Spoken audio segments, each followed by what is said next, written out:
The Friday Morning Rant contains adult humor, adult language, satire humor, pretty much anything that's politically incorrect may end up on this show eventually. So if you can't handle that, then piss off, Jack. You're at the wrong podcast. It's the Friday Morning Rant with Shane Halfyard.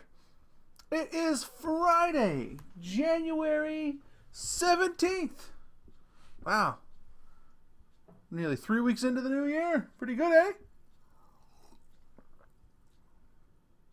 So, I want to talk about a few things before I get to the main topic, like I usually do. The wife and I have been watching Dracula, the original series on Netflix. And I gotta tell you, I really enjoyed it. We finished it. It's good.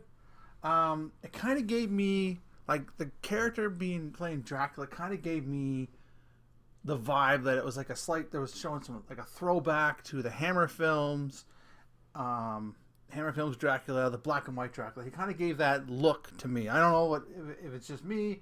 Maybe I'm seeing things that aren't there, but that's the kind of look it kind of gave me. You know, it kind of made me. That's what made me think of it. All right, maybe. So yeah, that's what made me. That's what came to mind when I saw the movie. The series. Now, this mini-series, each episode's roughly like an hour and 30 minutes long. So they're like just basically like little, like they're like movies. It's like a little movie mini-series. But it was good. I thoroughly enjoyed it. It was something that I liked. Now, the ending, I'm not going to say the ending, okay, because I don't want to spoil this for anybody. You have a bunch of people going, you spoiled the show, we're not going to watch. But I didn't quite understand the ending. So those of you who have seen it and you have a good take on the ending, let me know. Fire me an email or put something in the comments. Because, I was just, I don't know if I liked the ending or not. So those who've watched it, let me know if you like the ending or not. Because I was like, that's where they went with it? Really? But up at that point, it was a good show. Kind of a wild ride. And I enjoyed it. Awesome. So, I want to talk about my son. My son, Marcellus, has what used to be called Asperger's. But now he's just part of the autism spectrum disorder, right? He's part of that spectrum, right? And for years, people were telling him he needs to go on disability. He needs to, get a monthly check for the government. And he didn't want to do that. Okay? He did not want to do that. So he kept looking for work, and we kept trying to get him work. And we got him to work we got him a job at the place where I work. He's not in the same department, but he is working in my building. And I gotta say, he's been there now just under a year and a half. And he is really doing well. He still only has part-time hours. Right now, they're reduced to 3 hours a night. But, he's quite happy working. I can tell that his confidence in himself has shot way up. His self-respect has gone way up. He also has his own little YouTube channel, Dusk 102. I'll put it in the description, where he talks about video games and he plays the game, and basically it's a Let's Play channel. Now, I watch his videos. I try to get into the game, but some of the games he picks, they're just not my games. But, he's plugging away at it, and he's enjoying it. And both of those things have helped him come out of his shell. And I'm quite proud that he's working so hard, because a lot of people would have just taken the monthly check and just said, oh, my life sucks, this is what I'm doing. But my boy went into it. Now, not the Christmas that just went by, but the Christmas year before that, he was cracking me right up, because he was spending his own money buying gifts for everyone in the family. And he goes, Dad, I spent my whole paycheck today on Christmas gifts for everybody. And then he puts his hand on my shoulder and goes, but that's okay, because next Friday I'm going to have more money. And I lost it. I was like, yeah, must be nice. Because I never got to actually enjoy my money. My money was automatically going towards, well, him, to be honest. You know, when you're a father, especially a young father, you don't get to enjoy the joys of having a job when you're on your own and just be able to get whatever you want whenever you want it. You know, within reason, of course. No, you don't get that. No, what you get is you get to buy diapers and all that stuff. No regrets. This isn't a bitch fest about that. I'm happy where my life is. I'm happy to have a family, and that's that.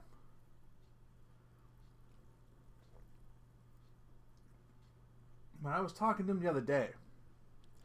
He just turned 24 in December. Just went by.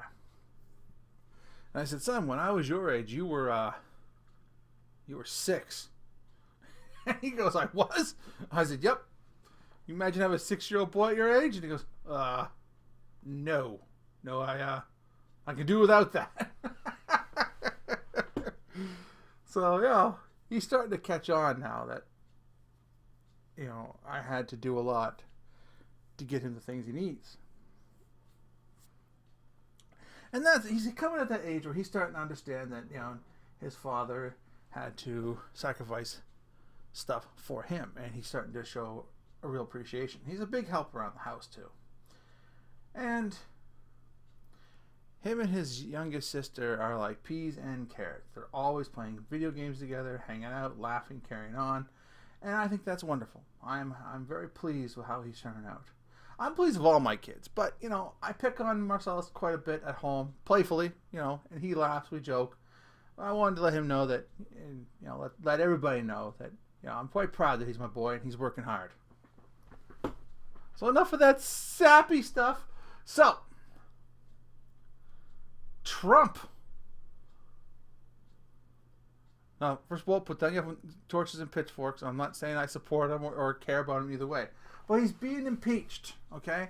Now, it doesn't mean he's lost the presidency. They're going to go in, they're going to decide things, and then they're going to figure out whether or not he isn't president anymore. Why? Why are you wasting taxpayers' money on this? Okay? If you don't want Trump to be president anymore, the election's coming up, November 3rd of this year? So just wait.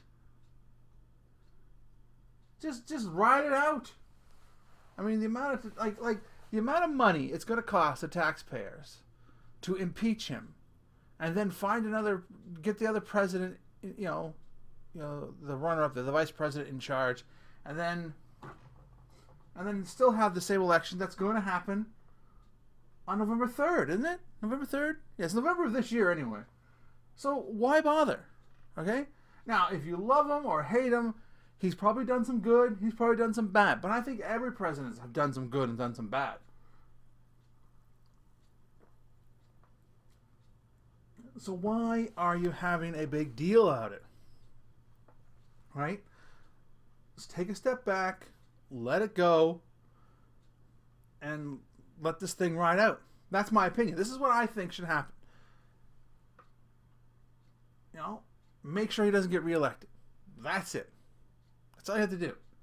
I could see if it was 2016 when he got elected. So say 2018, you're like, oh my God, we bet on a losing horse. And then you impeached him. Because that's 2 more years. But literally, he's done in November.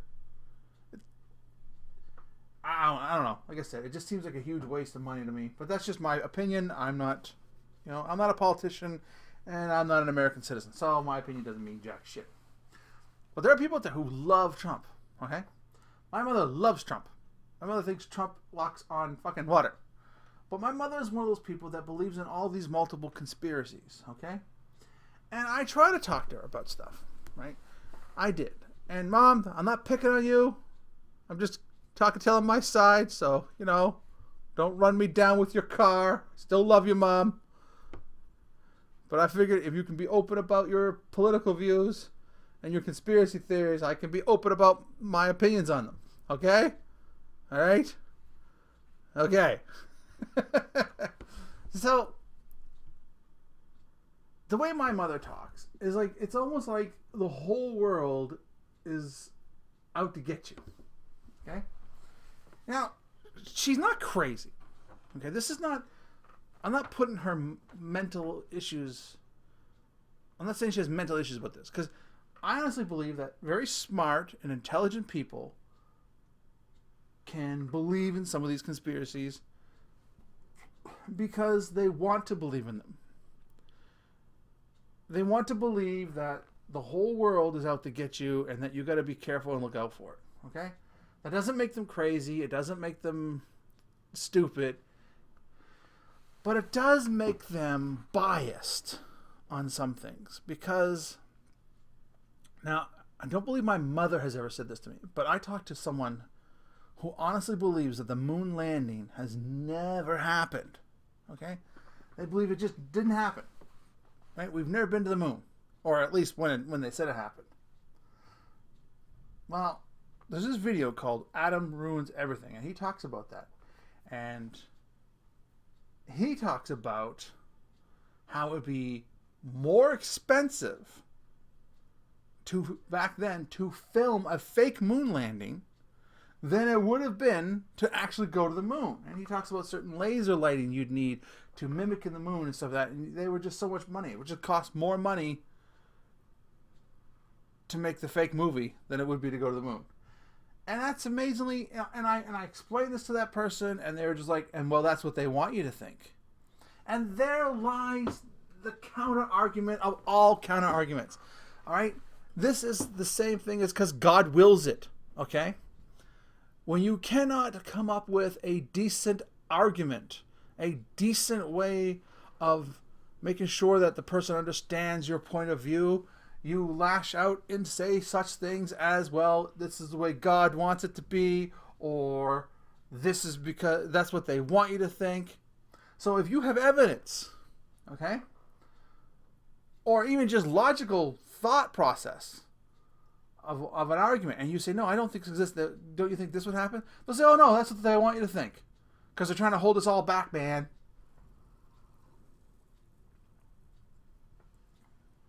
Like, there are conspiracy theorists out there who believe that the Pope is in charge of a large sex trade and sex slavery. The Pope!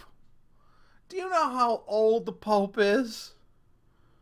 Do you think... I mean, he's the goddamn Pope. No, I don't think he did anything like that.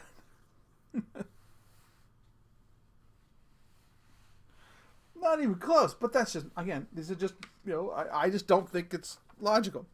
And then there are people out there who believe that aliens walk among us. They came to planet Earth a long, long time ago. Blah, blah, blah. Like that show Ancient Aliens. Okay? They'll talk about these massive cities that were built, and they had to have been built and shown by aliens. And they'll say, oh, it predates everything else. Well, then maybe, just maybe, you either got the carbon dating wrong, or maybe you just underestimated, mankind. Because I personally don't believe that aliens have come to Earth and left Earth. And they're showing all these different aliens. They'll show, even nowadays, they'll show, they'll talk about these photos of real aliens, or these stories. A guy comes up and says, yeah, me and my buddy were out hanging out and, doing something or whatever. And then this alien ship came down, okay? It came down, he floated above us, flashed his lights, and then flew away. And it was just the most amazing thing I've ever saw in my life. Okay? Let's break this down, all right? All right. Let's just seriously think about this in an economical way, all right? The nearest habited planet is billions of light years away, right? Or millions of light years away. I don't know. It's far. It's not across the fucking street, all right? So, these aliens have wasted time and money to fly all the way here, all right? So they would actually there would have to be some sort of shortcut or they'd have to literally build some kind of wormhole or shortcut to get here, because to get here on their own, even at the speed of light, would take millions of years. Okay? So, they put all the time, effort, manpower, money. Well, but Shane, they probably don't use money. They're enlightened. Okay? Resources, which equals the same thing, right? Because you got to build the ship. That takes metal. It takes, you want that Corinthian leather chairs. You definitely need a drink holder. You're gonna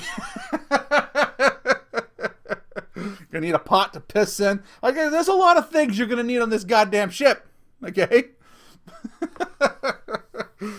right? So they build the ship, then they gotta train their people. Okay, that's a lot of man hours. Right? You gotta train those people, because you can't just send some dank. Okay, this reminds me of a little quick story, a little quick sidetrack story. When I was a kid, I wanted to be an astronaut. I wanted to be in the ship. I wanted to go to space.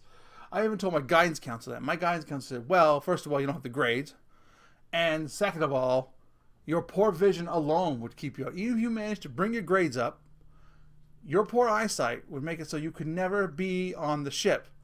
And I got so mad, because he just crushed my dreams right there. I was like 16. I jumped up and said, I don't need to fly the fucking thing. I just want to be on the ship. So, that's where I went with that. So,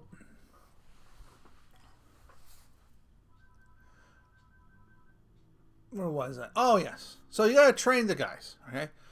Or the girls, or the both, whatever they are. You got to train these entities. They have to understand. They have to understand astrophysics. They got to understand engineering. They got to understand just about everything, right? Botany, biology. Like, you got to have a whole fucking crew on there, right? So you trained them. You built the ship. Then they put the time in. Now maybe, because, they're probably so advanced, maybe there is some sort of Stargate or portable wormhole or some kind of shit that we don't understand yet. Okay, let's say there is. Let's just pretend that there is, right? But they had to build that and invent it. So that's still more man hours and power and resources. So they build it. They go to all this effort. They show up. They fly down. They see a couple guys and flash their blinker lights and then leave. That's a lot of work just for a practical fucking joke, don't you think?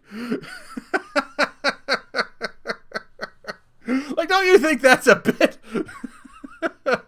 They go back home. Yeah, we saw two guys. We flashed our blinkers. We flew off, man. No one's going to believe them. I mean, and then they got these people who claim they've been abducted by aliens. Okay? They've been abducted by aliens. And then they talk about it. Right then. The moment. Okay, Okay, let me understand this. Let me just. I want you to feel the emotional intensity of this statement, all right? The moment they open their mouth and say, I've been abducted by aliens, 95% of the population are going to go, well, that guy's fucking crazy. And then the other 5% are probably crazy. So you are already an outcast. You are fucked. Okay? So, if I was abducted by aliens, okay? Say it happened. Say, I don't know why they'd abduct me. I'm just a overweight blind guy who rants on on his little YouTube podcast. So, say I was abducted by aliens, okay? And I was gone for like 2 weeks, and then I was brought back, okay? Just brought back. I'd automatically have a story. May not be the most believable story, but I certainly wouldn't say I was abducted by aliens. They could find me naked with a tattoo of the entire universe on my ass in a cornfield, and I would have a story. It would probably be like, holy fuck, meth's a hell of a drug. Because I would not confess that shit. I would not go, oh my God, they're out there. They flew along and they probed my ass. And that's another thing. Why are they always talking about anal probes? That movie, Paulie, said it best. Or Paul, the alien one. Seth Rogen did the voice. He goes, what do you think we're doing? Harvesting farts? Because why is it? I don't know, man.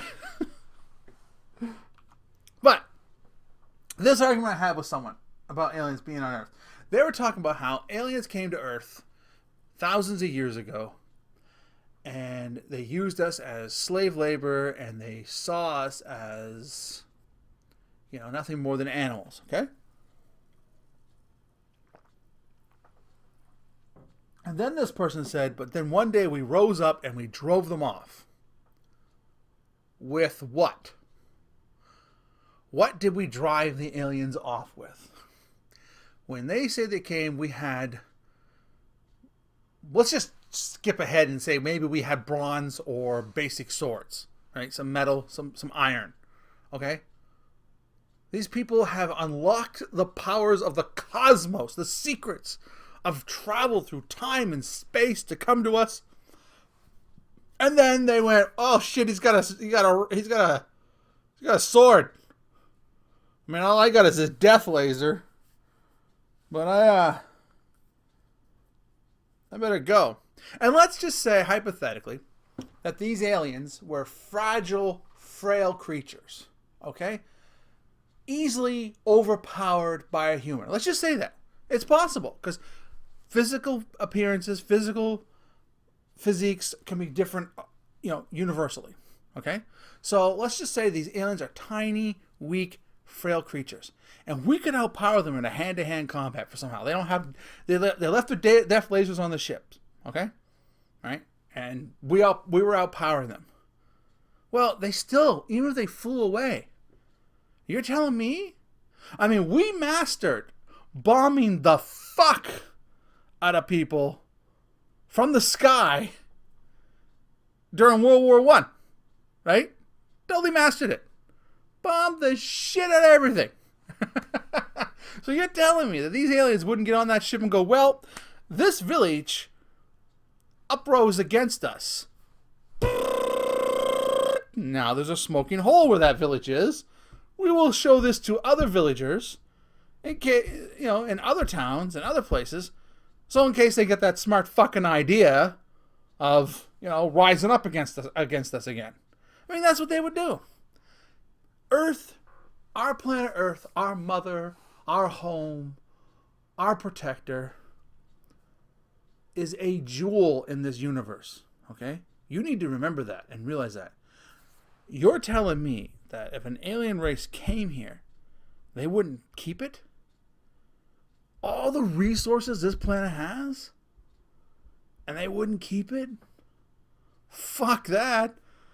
They could literally, if they wanted to, wipe out the indigenous life and resettle here.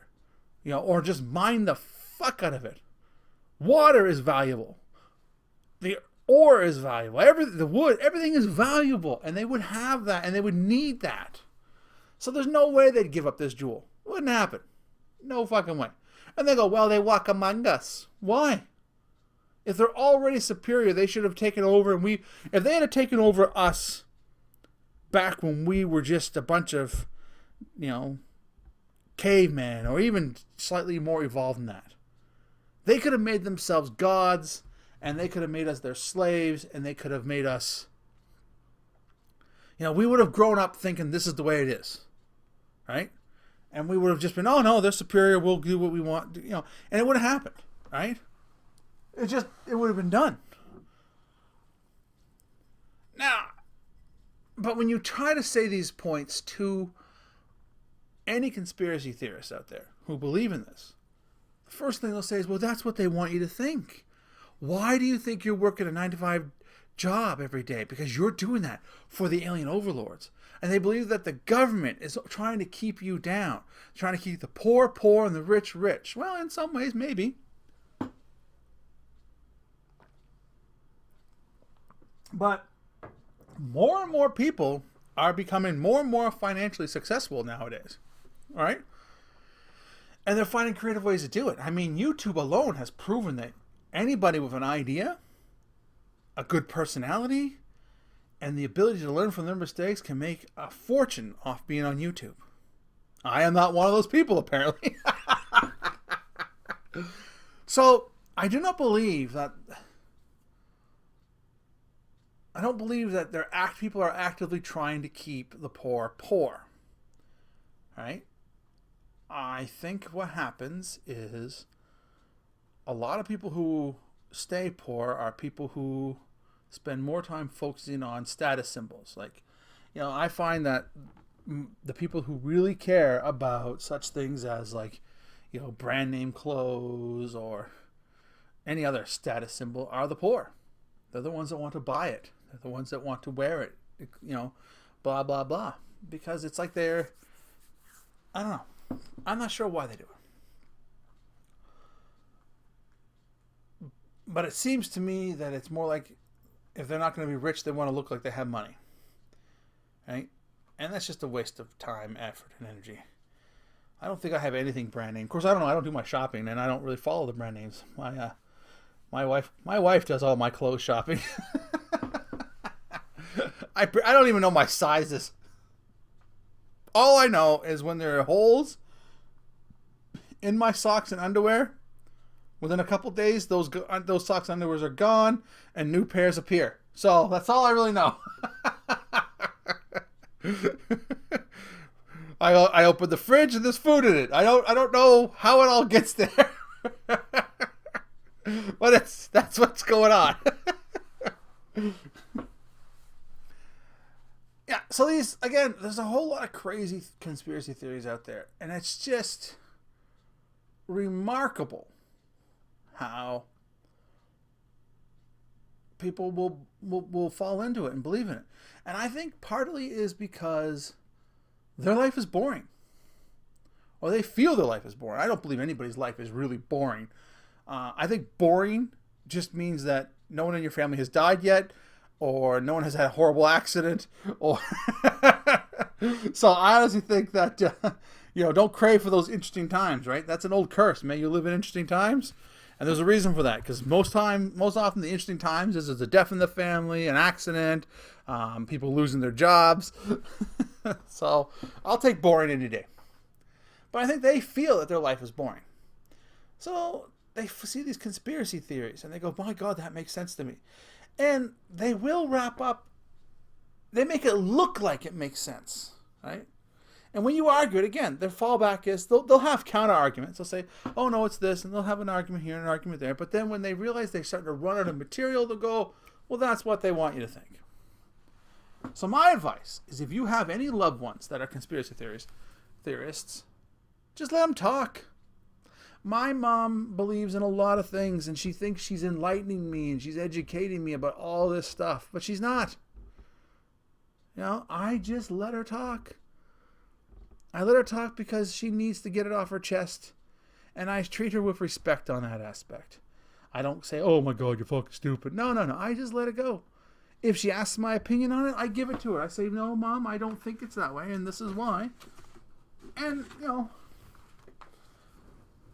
then she just goes on and says, "Okay, well, I'm telling you it's this way," and then she'll tell me more reasons why the theory is sound. But in the end, she's not hurting anyone. She's not hurting me. She's not hurting herself. She's not hurting anyone. So I let her talk. Right? I take this time to enjoy with her. If we're out for lunch and she tells me these theories, I enjoy the talk and I enjoy the time with her. Right? That's what you got to do. Because if you spend all your time correcting that person, if this person means anything to you, some dude on the street, just walk away. But if this is a family member, a loved one, a friend, someone who you enjoy your time with, then let them talk. Right? Let them get it off their chest. And then, if they ask your opinion, give it to them. But give it to them in a way that's polite. Right? Be respectful in that. Because those conspiracy theorists, that's what they believe in. Right? Let them talk. Ain't gonna hurt you none.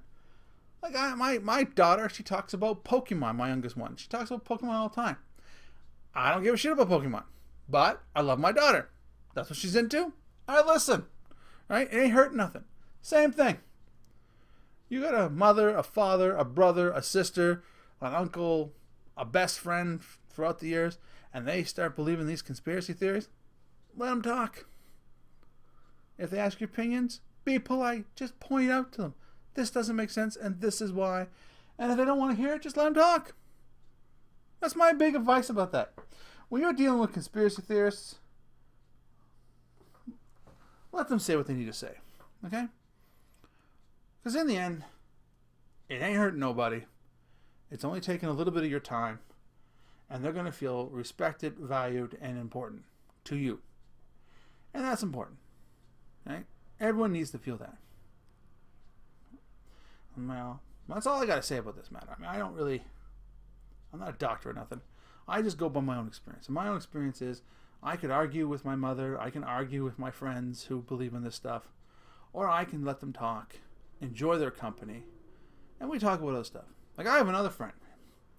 His name is Francis. And he and I don't agree on some things. Okay?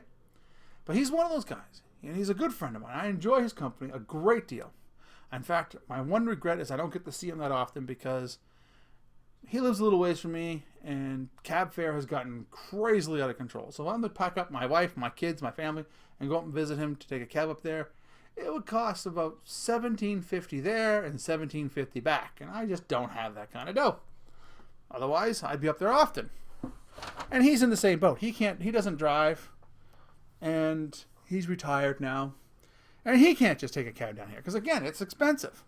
So we just, we only see each other when we can. But he and I, he's not a conspiracy theorist, by the way. He's just, we just have arguments. Well, not arguments, debates. But we have polite debates. If I don't agree with what he's saying, I say, no, I don't, and this is why. And he listens. Then he has a counter argument. And we'll talk for hours. Sometimes, like one time I showed up at his house at 5 in the afternoon and didn't go home till almost 1. Okay? and that's all we did. And that's why I like that man so much, because you can disagree with him and he can simply smile and say, well, this is why I believe this, and then he'll take in what you have to say. And if you have a good point, he'll say, that's a good point. And that's the way it should be. But then you get in arguments with some people, or debates, or whatever you want to call it, and then after a while, it just becomes a contest to who can talk louder. And they get all heated up and worked up over nothing. Now, sometimes I will pretend to get worked up on this show, but it's an act. I don't get worked up over any kind of arguments. I see no point in it. And like I said, if you have a person who believes in conspiracy theories in your life and you don't, let them talk. Talk to them about it.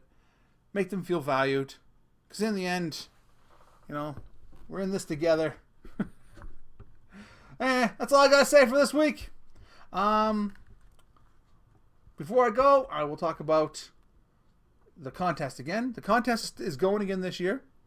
So what it is if you want a chance to win a $25 gift card of your choice, all you have to do is, 1, subscribe, 2, send me a question, a comment, whatever, and if I end up reading it on the air, you'll be put in the draw for the end of the month, and I will contact you with your prize.